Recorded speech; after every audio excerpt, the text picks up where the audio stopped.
Realism is the enemy of honesty. To tell a true, beautiful, or resonant story, you have to learn how to lie. With style, of course.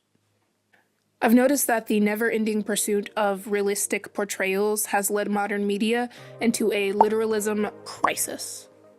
However, by breaking the rules of reality, a creator can be more honest about how a moment feels. This creates a connection from viewers to people, places, and events that they know are not even real. But what happens when stylization is discarded in favor of better lighting and more believable form?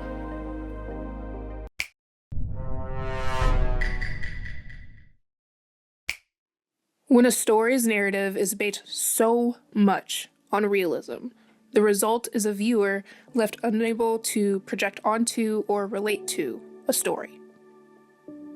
If you don't believe me, let's take Disney's 2025 live-action remake of Lilo and Stitch. Love it or hate it, in my opinion, this movie failed where the animated series didn't, because of the creator's desire for high-fidelity realism in an inherently unrealistic fictional context. I'm not sure if the big boys perceive common audiences to be stupid, but the human mind can easily tell when something is wrong or off-putting. Ew. From the plot to the characters, nothing about a destructive blue alien crash landing on an island in Hawaii and then becoming a pet dog in a broken but loving family is realistic. And the more the movie pushed a literal realism onto the viewers, the more the story lost the plot. We, as viewers, are forced to switch from story time into a fact-finding mode.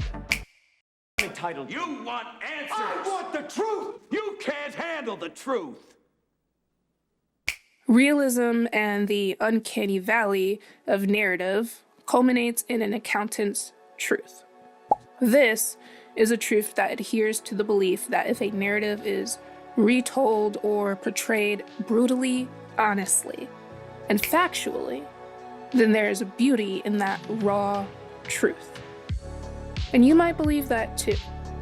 However, Werner Herzog speculates that this is more of a superficial truth, and I can't help but agree.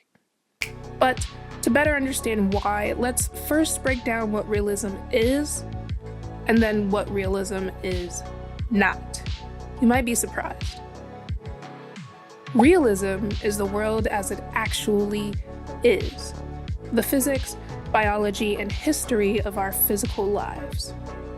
Realism is not the world as it exists within its own internal consistency. So when you're world building your fantasy video game, novel, graphic novel, or webcomic, the goal is not realism. The word you're actually looking for is verisimilitude, a word that even I, vocabulary aficionado that I am, didn't know. So don't blame yourself if you didn't know it either.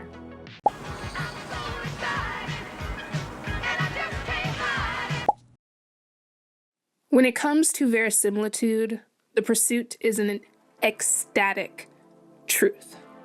Ecstatic as in ecstasy, no, not that kind. Ecstasy as in an emotional trance-like state involving emotionally or mentally stepping outside of yourself.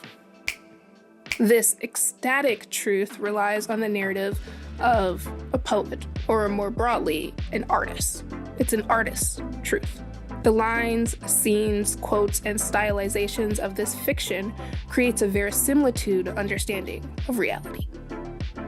For the common audience, being able to connect to and project into this world is what creates a breeding ground for the paradox of fiction, which is essentially a person's ability to feel real emotion for stories, people, and events that they know are not real. See, for example, Disney adults and Harry Potter millennials. But let's step back for a second and focus on what ecstatic truth looks like. So put a pin in the paradox of fiction. We'll come back to it later.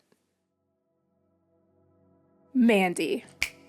Mandy is a movie that came out in 2018 starring none other than the one and only Nicolas Cage. And it is, hands down, my second favorite movie of all time.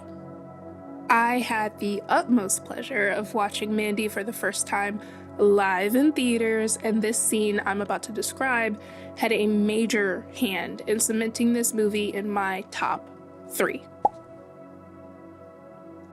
The faces of Mandy and Jeremiah, two separate people melting and melding together in a psychedelic, oversaturated, one-way conversation, is a beautiful and terrifying realism lie.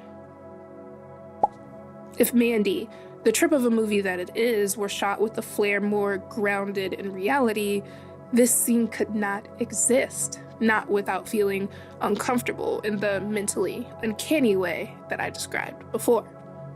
However, with our understanding of ecstatic truth and verisimilitude reality, this scene could only ever exist in this way to achieve the captivating nature that it does.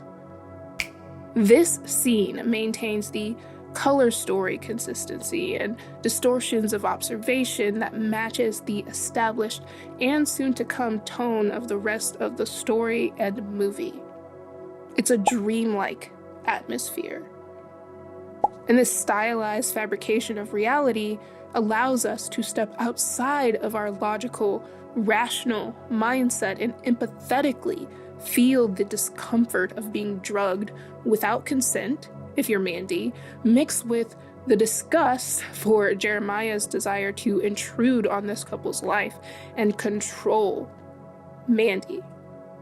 The loss of visual boundaries, the distorted faces, and scene abstraction subconsciously forces the mind to stop rationalizing and start feeling. If you've never seen Mandy before, I highly, highly recommend it. Solve this puzzle for him. When he comes back, I'll hit him with a paradox. But let's also think of movies like Spider-Verse or Shutter Island. In my opinion, all of the best movies ditch realism for verisimilitude. And it lands better every single time. If you don't agree, I'd be curious to hear why down in the comments. But for the human mind to encounter something that is trying to persuade you that it is fact forces your understanding to verify it as truth. And if this fabricated truth doesn't land, that's when it becomes uncanny. But if we encounter a more stylized fabrication on how the creative sees reality, that takes the observer's mind out of the true and false mental battle and into the lens of universal emotional truths. By breaking reality, you can be more honest about how a moment feels and bring the paradox of fiction into your own creative work. That is what I'm doing my best to achieve with my graphic novel series, The Lost Land Stage. When Wisteria inevitably loses her mind and grip on reality, I will be heavily leaning on my first bouts of psychosis to portray this reality through my own creative lens. I will say, please pray for me. I don't want to get lost in the schizophrenia sauce. It's a delicate line to walk, but thankfully God blesses us with a sound mind, so I'm not too worried, but a little extra help never hurts. Oh, and every time I get a comment complimenting my art style, I know that my experiences were worth the love, highs, lows, and the pain of my past. After all, stylization is just shorthand for emotion that speaks to a sensory perception. So, sight, hearing, those are the most common ones. If you're still here, stay curious and suffer the consequences. And in art, if you want to find your style, Then learn to lead with emotion and fill in the gaps with pertinent facts later.